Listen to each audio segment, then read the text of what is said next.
জনগণের সেবা করতে না পারলে এমপি পদ ছেড়ে দেব। সব নেতাদের জনগণের পাশে থাকতে হবে। আমি আগামী 5 বছর আপনাদের চেয়ারম্যানরা ত্রাণের চাল চুরি করত, জনগণের সেবা করতে না পারলে এমপি পদ ছেড়ে দেব, বললেন ব্যারিস্টার সুমন। হবিগঞ্জ 4 আসনের সংসদ সদস্য ব্যারিস্টার সাইদুল হক সুমন বলেছেন, আমি নিজেকে এমপি বলে মনে করি না।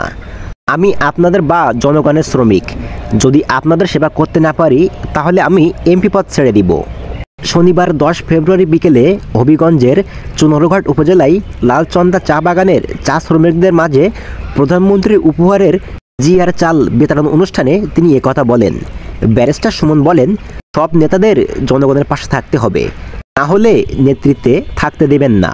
ভোটের আগে আমি বলেছিলাম, আপনারা আমার জন্য শুধু একদিনে 7 ঘন্টা ভোট কেন্দ্রে থাকবেন। আমি আগামী 5 বছর আপনাদের পাহারাদার হয়ে থাকব। তিনি আরও বলেন, আগে মন্ত্রী, এমপি, চেয়ারম্যানরা ত্রাণের চাল চুরি করত, গম চুরি করত, কিন্তু এখন আর সেসব হবে না। আমরা সবাই মিলে সিদ্ধান্ত নিয়েছি, কেউ দুর্নীতি করব না, কাউকে দুর্নীতি করতে দেব না।